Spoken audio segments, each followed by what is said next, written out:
وہ صبح سے لے کے شام تک اس گرمی میں بھوکا رہتا ہے تو اس کے دل میں خیال تو آتا ہے کہ دنیا میں کتنے ہی ایسے لوگ ہیں جو شاید دیگر 11 مہینے بھی اسی بھوک سے گزارتے ہیں۔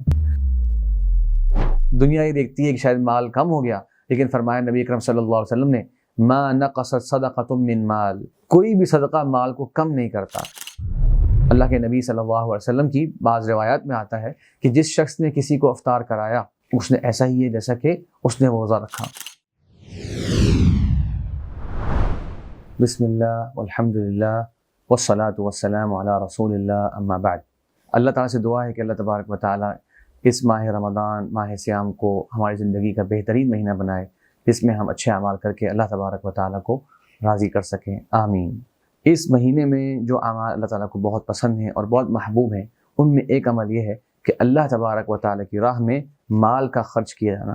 جی ہاں، جب انسان اس مہینے میں بھوکا رہتا ہے اور جس کو اللہ تعالیٰ نے دنیا کی تمام فراوانیاں دے رکھی ہیں، وہ صبح سے لے کے شام تک اس گرمی میں بھوکا رہتا ہے تو اس کے دل میں خیال تو آتا ہے کہ دنیا میں کتنے ہی ایسے لوگ ہیں جو شاید دیگر 11 مہینے بھی اسی بھوک سے گزارتے ہیں۔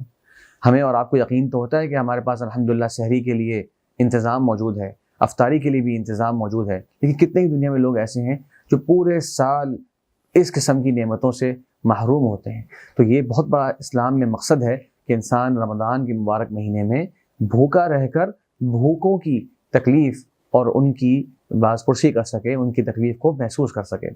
تو اللہ تبارک و تعالیٰ کی راہ میں مال خرچ کرنا یہ بہت بڑی عظیم عبادت ہے جو اللہ تعالیٰ کو بہت پسند ہے۔ فرمایا نبی اکرم صلی اللہ علیہ وسلم نے وَالصَّدَقَةُ برہان، کہ صدقہ دینا بہت مضبوط دلیل ہے بندے کے ایمان والے ہونے کی، کیونکہ اللہ نے اس کو مال دیا، اللہ کی خاص توفیق اور نعمت سے اسے وہ مال دیکھنا نصیب ہوا۔ اب اللہ تبارک و تعالیٰ دیکھتے ہیں کہ کیا یہ بندہ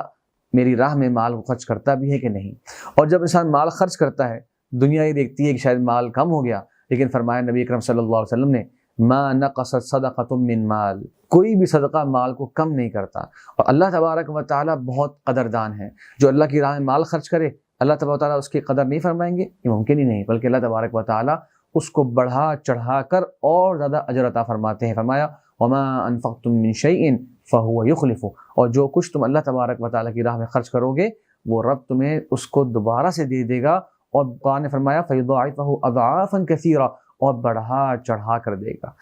دنیا میں بھی انسان کو وہ مال دوبارہ لوٹ جائے گا برکت کی صورت میں یا مال کی کثرت کی صورت میں، اور قیامت کے دن تو انسان اپنے نامہ اعمال میں اس نیکی کو جب پائے گا تو اس کی خوشی کے، اس کی سعادت کے کیا کہنے ہوں گے۔ تو رمضان المبارک کے مہینے میں نبی اکرم صلی اللہ علیہ وسلم مال بھی بہت زیادہ خرچ کیا کرتے تھے۔ صحیح بخاری اور صحیح مسلم میں ہے کہ جب نبی اکرم صلی اللہ علیہ وسلم سے جبریل علیہ السلام آ کر ملتے اور قرآن مجید کا دور کرتے ان کے ساتھ، تو پھر نبی صلی اللہ علیہ وسلم میں خیر کا جذبہ، آپ سے خیر صادر ہو، آپ نیکی کے کاموں میں بہت زیادہ دلچسپی لیں اور بہت زیادہ بڑھ جائیں، ایسا ہوا کرتا ہے جیسے سخت تیز آندھی ہوتی ہے۔ یہ کہتے ہیں عبداللہ بن عباس رضی اللہ عنہ کہ نیکی میں اتنی کثرت کرتے کہ تیز آندھی میں ہر چیز جو ہے وہ آ جاتی ہے، تو اسی طریقے سے آپ تمام نیکی کے اعمال کو انجام دیتے، اس میں کھانا کھلانا بھی شامل ہے۔ اور یاد رکھیے اللہ کے نبی صلی اللہ علیہ وسلم کی بعض روایات میں آتا ہے کہ جس شخص نے کسی کو افطار کرایا اس نے ایسا ہی ہے جیسا کہ اس نے روزہ رکھا، یعنی جتنا اجر آپ کو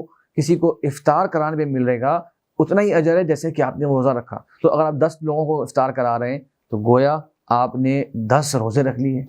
اس طرح کی بعض ہمیں احادیث ملتی ہیں، تو کتنی بڑی یہ نیکی کا موقع ہے۔ اسی طرح لوگوں کو سحری کرانا یہ بہت بابرکت موقع ہے۔ الحمدللہ ہمارے یہاں اس کا اہتمام پھر بھی موجود بھی ہے سوسائٹی کے اندر۔ فیملی کو کس طرح انوالو کریں؟ فیملی کو تو پہلے تو اس طرح انوالو کریں کہ ہم انہیں اس کی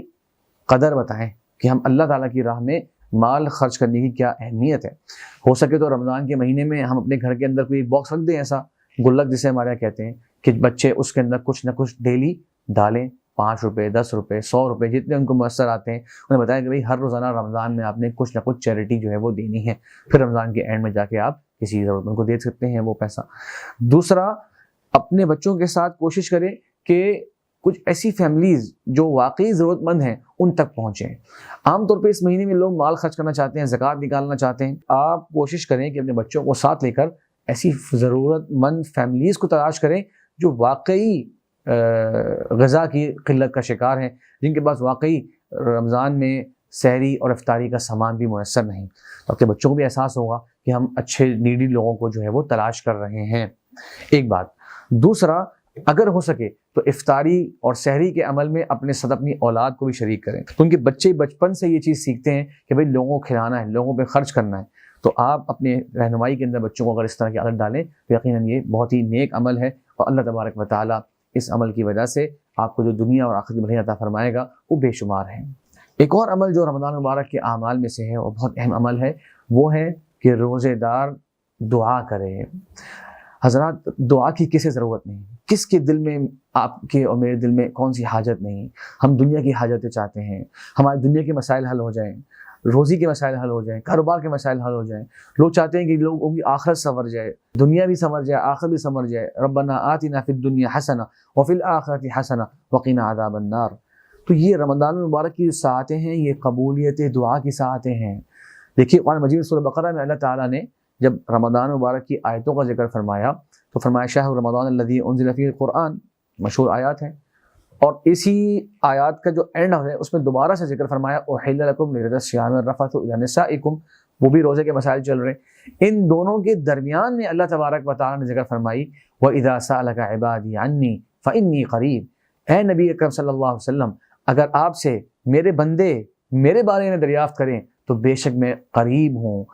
یا اللہ، کیا مطلب قریب؟ اجیب دعوت الداعی اذا دعان، جب بھی پکارنے والا مجھے پکارتا ہے، مجھ سے دعا مانگتا ہے، میں اس کی دعا کو پورا کرتا ہوں۔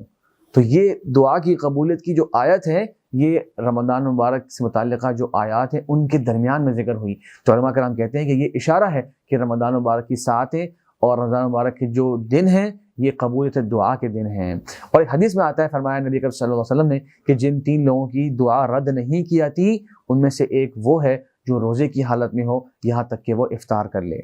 تو یہ جو ہم لوگ سمجھتے ہیں کہ صرف اور صرف افطاری کے وقت دعا کرنی ہے، یہ بات درست نہیں، بلکہ روزے میں صبح، دوپہر، شام، جس وقت بھی آپ جو ہے قرآن مجید پڑھیں، نماز پڑھیں، ویسے ہی آپ بیٹھے ہوئے ہیں، آپ اللہ تعالیٰ سے دعا شروع کر دیں۔ یہ قبولیت دعا کے ایام ہیں، یہ قبولیت دعا کی مبارک گھڑیاں ہیں۔ کیا پتہ وہ گھڑی ہو جو قبولیت کی گھڑی ہو اور آپ اس وقت اللہ تعالیٰ سے دنیا آخری بھلائی مانگ رہے ہوں، اللہ تبارک و تعالیٰ اسے قبول فرما لیں۔ یہاں یہ بھی تنبیہ میں کر دوں، بعض احادیث میں اس طرح ملتا ہے کہ روزے دار کی دعا افطار کے وقت میں قبول کی جاتی ہے۔ حدیث کے بہت سے علماء کی نظر میں وہ روایت اتنی مستند نہیں ہیں، بلکہ افطار کے وقت میں آپ دیکھیں اکثر ہمارے سامنے طرح طرح کی جو ڈشز آ رہی ہوتی ہیں تو انسان کا دل ویسے بھی دعا کی طرف اتنا زیادہ مائل نہیں ہوتا، لوگ دیکھ رہے ہوتے ہیں کیا چیز آ رہی ہے اور آج کیا پکا ہے ہمارے سامنے۔ تو کوشش کریں کہ اس موقع پر کوئی نہ کوئی دین کی بات ہو جائے، کوئی بھلائی کی بات ہو جائے۔ جو دسترخوان پہ سب بیٹھے ہوئے ہیں، ٹیبل سب لوگ بیٹھے ہوئے ہیں، تو گھر کے سربراہ جو ہیں وہ کہتے ہیں چلیں جی کوئی بھی اچھی بات شیئر کریں، کوئی واقعہ بتا دیں، آپ آج آپ نے کیا اچھا کام کیا سب کو بتائیے۔ تو اس طرح سے بچوں کو جو ہے اپنے ساتھ پارٹیسپیٹ کرائیں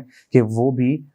اس وقت میں کوئی نہ کوئی اچھی بات جو ہے وہ کر رہے ہوں۔ تو یہ فیملی ٹائم ہو جائے، اس میں کچھ اچھی بھلائی کی بات ہو جائے دین دنیا کے حوالے سے، زیادہ بہتر ہے۔ دعا کے لیے صبح سے لے کے شام تک جو وقت آپ کو زیادہ بہتر لگے، جس وقت آپ کا دل زیادہ